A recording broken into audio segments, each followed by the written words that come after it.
Welcome to Israel Now News. I'm Rebecca Roberts. And I'm Yochanan El-Rom. In our top story, Israeli Prime Minister Benjamin Netanyahu was briefly hospitalized for dehydration.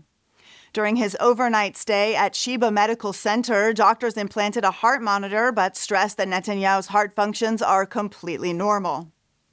The Prime Minister had been enjoying a day of leisure on the Sea of Galilee during a record-breaking heat wave when he began to feel dizzy. He released a video assuring the public that he is feeling well and reminded everyone to drink lots of water and cover up in the summer heat. Several American lawmakers reached out to Netanyahu, wishing him a swift recovery, including U.S. Speaker of the House Kevin McCarthy, as well as former Vice President Mike Pence. The Jewish state and its allies have thwarted more than 50 Iranian terror plots in recent years. This according to Israel's Defense Minister Yoav Gallant, who made the comments during a visit to Azerbaijan. Israel Now News reported earlier this month that Baku averted a major Iranian terror attack on its newly inaugurated Israeli embassy, which sits just miles from Iran's northern border. Gallant said that in recent years, Iran has been leading a worldwide terror campaign of unprecedented scope, targeting Israelis and Jews around the world. Anti-Semite and Israel hater Ilhan Omar says there is no way that she will attend the Israeli president's speech in Congress. Isaac Herzog was invited to address a joint session of the U.S. Congress in honor of Israel's 75th anniversary. This invitation was extended last year by the former Speaker of the House, Nancy Pelosi, and was reinforced recently by the current Speaker, Kevin McCarthy. As a leading member of the Squad, Ilhan Omar has used her position to vilify the Jewish state and to support the anti-Semitic boycott, divest, and sanction movement against Israel. The House Appropriations Committee of the U.S. Congress approved a bill denying funds to the United Nations general budget and any future Iranian nuclear agreement. Representative Mario Diaz-Balart explained that the bill includes a new prohibition on funding for any nuclear accord with Iran until such a proposal is submitted to Congress and ratified by the Senate. This would prevent President Joe Biden from entering another disastrous deal by executive order. The Florida Republican said it should come as no surprise that no funds are included in this bill for the UN regular budget. United States taxpayers provided more than 22% of the UN's general budget last year, totaling nearly $800 million in contributions. Diaz-Balart said he supported the measure because the world's worst human rights abusers move up in the UN bodies, while Israel routinely faces biased and unjustified attacks. The U.S. House Appropriations Subcommittee on State, Foreign Operations, and Related Programs has proposed a $1 million increase to the Office of the Special Envoy to monitor and combat anti-Semitism. The proposed budget increase must now be approved by the Senate and the full House. A joint statement released by the 8 lawmakers who supported the increased funding explains that the dangerous and disturbing rise in anti-Semitism requires unprecedented investments in the Office of the Special Envoy so that it has the staffing and resources it requires to accomplish its work. They added that the money will go a long way towards addressing the tangible and growing threats faced by both the American Jewish community and Jewish communities around the world. Saudi Arabian textbooks no longer refer to Jews as pigs and devil worshippers, thanks to Crown Prince Mohammed bin Salman, who has spearheaded a major education reform in the Gulf state. Previous references to Jews as traitors by nature and sworn enemies of Islam have also been omitted, as well as conspiracy theories that Zionists use women, drugs, and the media to achieve their goals. The Institute for Monitoring Peace and Tolerance in School Education, or Impact SE, examined more than 300 texts published in Saudi Arabia over the last 5 years and reported that the Royal Kingdom continues to implement educational reforms. Arik Agassi, the vice president of Impact SE, said the changes that bin Salman is making are extremely brave, unprecedented, and are a sign of things to come. The wireless electric road system developed by the Israeli company Electrion has been chosen to install a revolutionary new thoroughfare in France. Electrion's wireless charging infrastructure will be installed on the A10 highway just south of Paris, allowing electric vehicles to charge while in motion. The company based in Beit Yanai has already installed its technology on roads in the United States, Israel, Germany, Norway, Italy, and Sweden. The Israeli water solutions company WaterGen is in Ukraine providing clean, cold drinking water to 700,000 people. Just over a month ago, a suspected Russian attack led to the collapse of the Kharkovka reservoir, causing catastrophic flooding, major infrastructure damage, and leaving thousands without water. WaterGen has installed 5 of its water-from-air generators in the country, providing up to 4,500 liters of drinking water per day. WaterGen has used its technology of pulling moisture out of the air, then cooling and filtering it to provide clean water to communities in need around the world. Its generators are currently in use in over 60 countries, including India, Uzbekistan, and Syria. It is also assisting drought-stricken regions such as California and the Gaza Strip. British actress Helen Mirren was honored with an Achievement Award at the opening ceremony of the Jerusalem Film Festival. The actress was in the Holy City for the Israeli premiere of her new film Golda, starring Mirren as the former Israeli Prime Minister Golda Meir. Mirren graciously accepted the award, saying that it was an honor to receive it in the beautiful, historic, magical, difficult, complex, and wonderful city of Jerusalem. The Israeli government has approved a plan to provide funding to protect and develop Jewish archaeological sites in Judea and Samaria. This is an important issue due to a rise in looting and desecration of archaeological sites in the region. Israeli Prime Minister Benjamin Netanyahu released a statement explaining, "We have witnessed increasing damage to archaeological areas in Judea and Samaria as a result of antiquities theft and illegal construction, part of a deliberate policy by those who are hostile to the State of Israel." He added that more than 1,000 sites have already been damaged. A very special event was held at the Psagot Winery to celebrate the temple sacrifices and the study of the foods of the temple period. Israeli chefs and researchers worked to recreate the temple feasts based on biblical sources for a special event and lecture on foods and sacrifices from the time. Chef Yossi Ben Dayan worked with scholars to make the showbread offering as well as other sacred breads that were used and eaten in the Jewish holy place. They also used grains and plants grown in the land of Israel at the time of the temple to create salads and soups. One of the most exciting moments of the meal was the blessing over the biblical wine that was produced from ancient grape seeds excavated in the Holy Land. Israel Gantz, the governor of the Benjamin Regional Council, spoke at the event saying, "This evening is for people who want to contemplate and feel close to the divine presence that existed in the temple. It emphasizes what was and what will be once again." An extensive excavation of an ancient synagogue near the Sea of Galilee has revealed vibrant mosaics depicting biblical scenes. The 1,600-year-old mosaics in Hukot have been excavated over 11 seasons to reveal ornate scenes, including Jonah and the whale, Deborah and Yael, Samson the Nazarite, and the splitting of the Red Sea. Jody Magnus, a professor of early Judaism at the University of North Carolina, Chapel Hill, said there is no other synagogue like this anywhere in Israel that has so many different mosaics with so many different biblical themes and parallels. The site is currently closed to the public, but the Israel Antiquities Authority is working with Keren Kayemet LeIsrael and the Jewish National Fund to develop it for future tourism.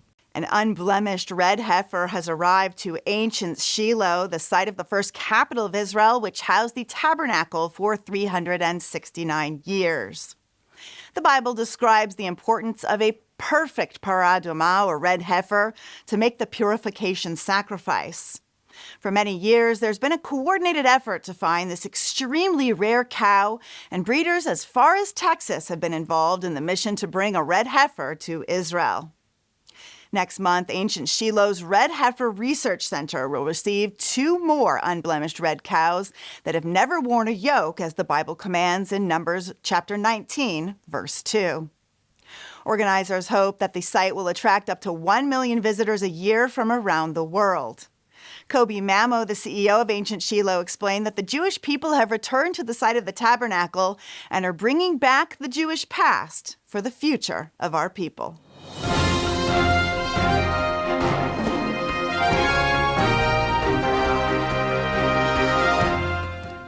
That concludes the news portion of our show. Stay tuned for Ask the Source with Josh Reinstein.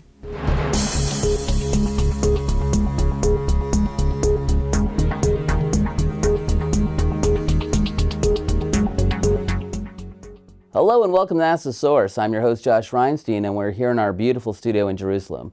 My guest today is A.Y. Katsof. He's the Director of Development for the Benjamin region. A.Y., thanks for being on the show. Shalom, thanks for having me. Tell us a little bit about what is the Benjamin region? Benjamin region, that is actually the biggest region in Israel. It goes from the Dead Sea all the way almost to the airport, from Jerusalem all the way to the Shomron, to Puach, and it's smack in the middle of Israel, the heart of Israel. You know, in Benjamin, you have places like Shiloh and Psagot and, just great places in Samaria. But some people don't like that there's development going on there. So you might have a hard job. Well, actually, Shiloh was the first capital of Israel before Jerusalem. When Joshua crossed the river, he came to Shiloh, built the capital. For almost 400 years, that was the center where everybody came together. So if people don't like that, they're going to have to go back and try to erase history. I've been to Samaria many, many times this year. We've had a lot of events at the Psagot winery and some of the places around there, and it's really getting developed quite a bit. What's going on? Are you working on tourism? Are you working on just bringing more people to live there? What's the plan? So actually pretty interesting. If you rewind about 2,000 years ago, Jeremiah is talking about the Kasdim coming and controlling the land. All the Jews going to exile. Now what do you think happens to real estate prices when something like that happens? It drops. It drops, right? Nobody's buying. And all of a sudden, Jeremiah gets in a prophecy. Your cousin is coming from Anatot. Anatot is right next to Psagot, the Psagot winery. He says, your cousin is coming. He's going to sell you a field. And Jeremiah is like, God, for a Jew, this could be the worst sin. They're going to think we're manipulating the market. I'm giving prophecies. Prices are going down. And then I'm going to buy low? That's terrible. God, what are you trying to make me do here? And then God says, no, one day the Jewish people are going to come back to the land. And they're going to buy fields in the land of Benjamin. And today, if you go to Anatot, that same city, 1,000,000 shekels, you can't even buy an apartment. You're putting your money where your mouth is as well, because you're one of the pioneers that's founded Eish Kodesh, a new community in Samaria. And now you're starting to bring tourists yourself. You're building cabins and a winery and all these different... Tell us a little about that. So Eish Kodesh is actually a little hilltop right next to Shiloh, ancient biblical Shiloh. And we are building right now a big winery, a bunch of cabins overlooking the vineyards. So you'll be able to stay at the cabins, looking at the vineyards, reading the verse of Jeremiah 31, and thou shalt plant vineyards in the mountains of Samaria. And not just read the prophecy, but live the prophecy and drink its wine. Liquid prophecy. I see that all over the Benjamin region. There are these new bed and breakfasts popping up. There's Mitzpeh Jericho, there's in Shiloh, there are farms all around there. Are people coming? The truth is there's not enough, and that's why they're popping up. There's a reason. They're popping up like mushrooms after the rain, is because the more they build, the more they get filled. And the nice thing is there's actually people from all over the world. We just had people from Switzerland, from Australia, from Canada. They just keep on coming, and it's just so amazing. Next week we have people from Germany coming, and it's just unbelievable to see people coming from all over the globe, staying in the land, filling the land, drinking its fruit, and enjoying it with us together. One of the highlights for me is always ancient Shiloh. I love going there and seeing where the Holy of Holies stood. And what's really shocking is that when you're there are a lot of Christian tours there. I would say even more Christian tours than Jewish tours. Why has this become such a phenomenon? We have over 100,000 Christian tourists a year, next to the about 20,000 Israelis. And it has to do with Rabbi Akiva. So there's a famous verse that it talks about Elijah the prophet coming to him and saying that I just visited the tabernacle in Shiloh. Now this is a couple hundred years after it was destroyed. And he says I could smell the ketoret, the incense between the cracks of the walls. So maybe they're coming to look for that ketoret, that incense, trying to smell it as well. And maybe you should come over and check it out.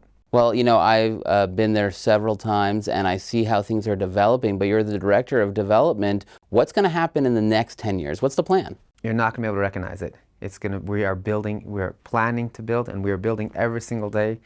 We're widening the roads, making more tourist attractions, showing people how they used to live in the land in the time of Joshua, in the time of Jeremiah. And we want people not just to read it, but to be able to feel it themselves. There's a lot of pressure coming from international community not to build in Samaria. Is that hurting your ability to get building permits, to be able to build things out, or do you have it pretty much set up? So it's pretty crazy. I was just in Tennessee, and there's a little place there called Shiloh, Tennessee. And somebody asked me that same question, and I was like, imagine if I would tell you that it's illegal for a Jew to build in Shiloh, Tennessee. What would somebody say about something like that? So how could that be that we could build in Shilohs all over the United States, which are many, that are named after our original Shiloh, but the only original Shiloh, where Joshua, where Eli HaKohen, the high priest, where Samuel, the name Sam, Hannah, where Hannah prayed. Right there, that's where there's a problem for Jews to build. That should be the first place Jews should be able to build. I absolutely agree. The question is it being seen as an impediment? Are you not being able to build as much as you should be because of this, or is it business as usual? So we plant grapevines, and we learned that the harder the gravel is, the sweeter the fruit is. So yes, there are a little bit of troubles, but the more troubles there are, the sweeter our fruit is, and the more we're able to build, and the more we're able to blossom. Hey, why there are literally tens of millions of people watching the show. What message do you have for our viewing audience? I would say, please come visit us. Come to Shiloh. Walk the land yourself. Walk in the footsteps of Jeremiah, of Samuel the prophet, of Hannah. Come pray where Hannah prayed. Come visit us. Thank you, AY, for being on the show. And thank you for tuning in to Ask the Source. I'm your host, Josh Reinstein. Now back to the studio.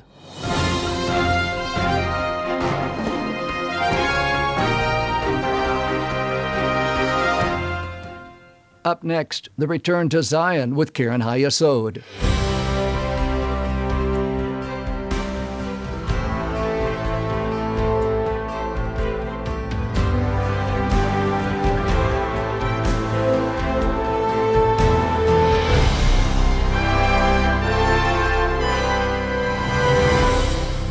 Shalom and welcome to the Return to Zion with Karen Hayesod. I'm Sam Grunberg, World Chairman of Karen Hayesod, the leading official fundraising organization for the State of Israel. Aryeh Oz is one of Israel's most famed pilots and was responsible for helping to bring home our brothers and sisters from Ethiopia. Let his story inspire you to help bring home the next generation of Ethiopian Olim.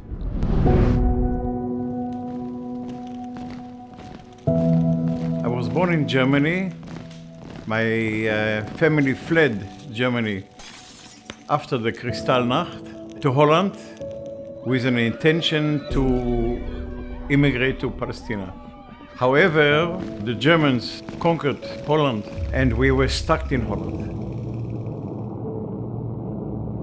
It was 1942 when we were summoned to the German headquarters and told that we have to evacuate our home to an extermination camp in Poland. A student came over and said, "We have a hiding place for you." The next day I found myself in a Dutch farming family. They kept me for 3 years. I immigrated into Israel in 1946. I was almost 11 years old. I was completely alone in this world. Wherever I came, somebody or some institute came to my rescue. The biggest of all was a youth village where I came to. The educational management took me by the hand and guided me and gave me a start which made my way up to flying school a piece of cake.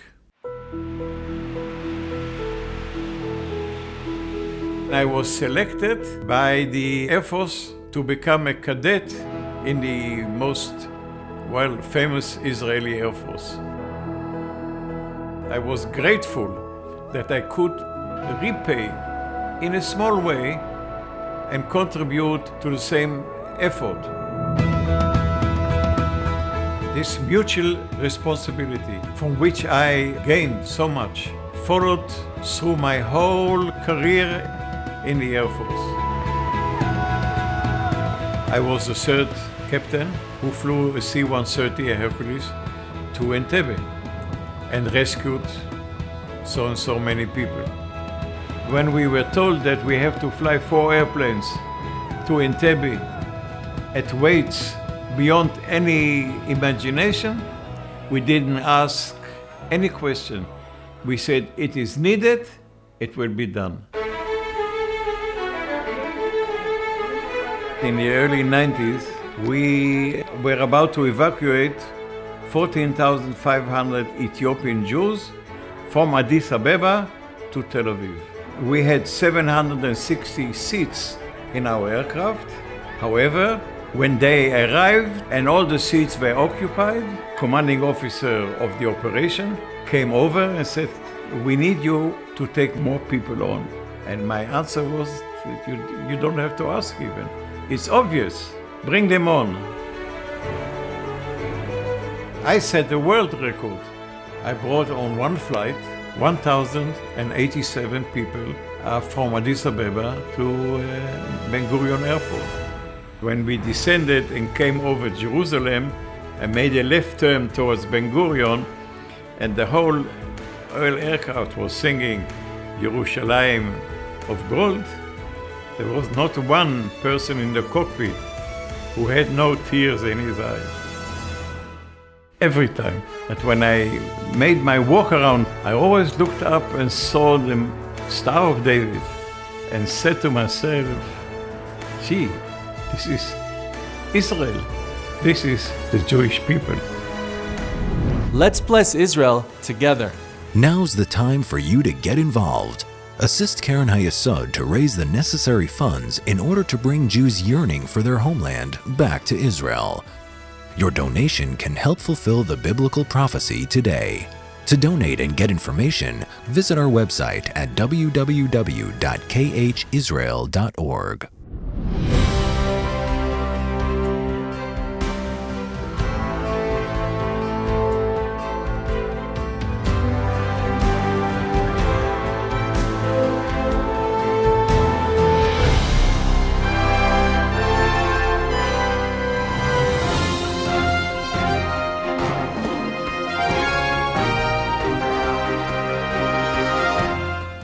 And now, Shining Light from Israel.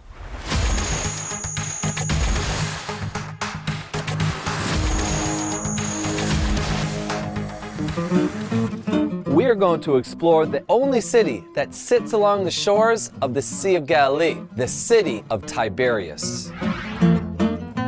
Along with Jerusalem, Hebron, Tzfat, Tiberias is one of Israel's 4 holy cities.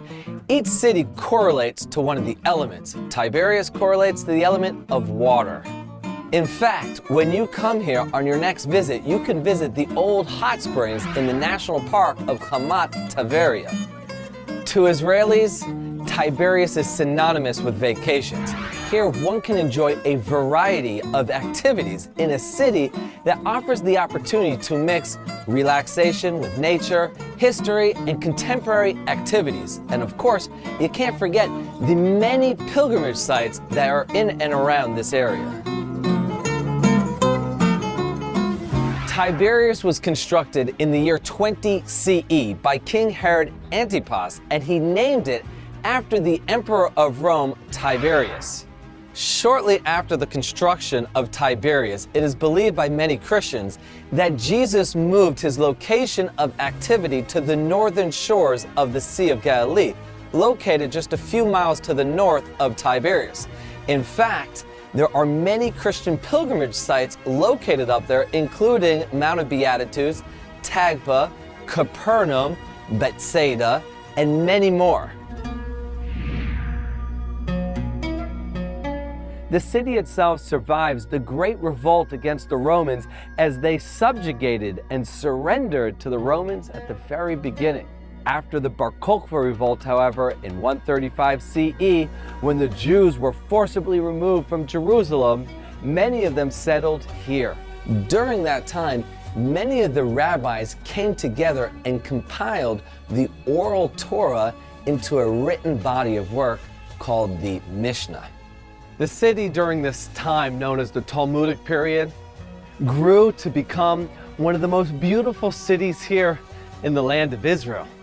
However, during the early Arab period, after they conquered this area in the year 638 CE, there was a terrible earthquake in 749. The residents rebuilt Tiberias, but it never really returned to that former glory. After this, it became a small fishing village for several hundred years until a Jewish woman by the name of Donna Gracia came here and attempted to establish a Jewish autonomy here on the shores of the Sea of Galilee. Right in the heart of the city of Tiberias is a fascinating museum dedicated to the life and times of Donna Gracia. This woman was born to a Jewish family that was forced to convert to Christianity during the Spanish Inquisition, which began in 1492. It wasn't even revealed to Donna that she was Jewish till much later in life. At that point, her and her husband, who amassed a great amount of wealth, worked endlessly to save Jewish people from the Inquisition and really from anti-Semitism around the world. However, her greatest accomplishment had to have been securing land here in Tiberias from the Suleiman the Magnificent, who was the king of the Ottoman Empire, through a series of bribes. Once she was given the land, she built synagogues, schools, homes, even a mikveh, a ritual bath for Jewish women. The museum has several rooms, each one dedicated to a different time in Donna's life. They have beautiful models and displays that gives the visitor a better idea of how she was able to accomplish everything that she did. But that's not all. They also have an amazing amount of costumes where you can dress the way that the people did back in those times. This is a great place to bring your family and kids, especially if you have daughters, to celebrate what this amazing woman has done for the Jewish people. Tiberias hosts a number of fantastic restaurants as well as 4- and 5-star hotels. So it makes the perfect place to turn into a home base as you travel through the pilgrimage sites around the Galilee and the shores of the Sea of Galilee.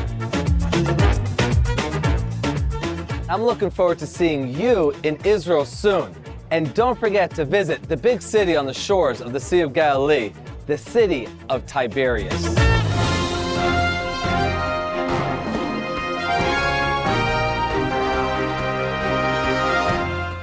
That's all for this edition of Israel Now News. I'm Rebecca Roberts. And I'm Yochanan Elron, reporting from our studio in Jerusalem. Please join us again next week for all of your Israel updates.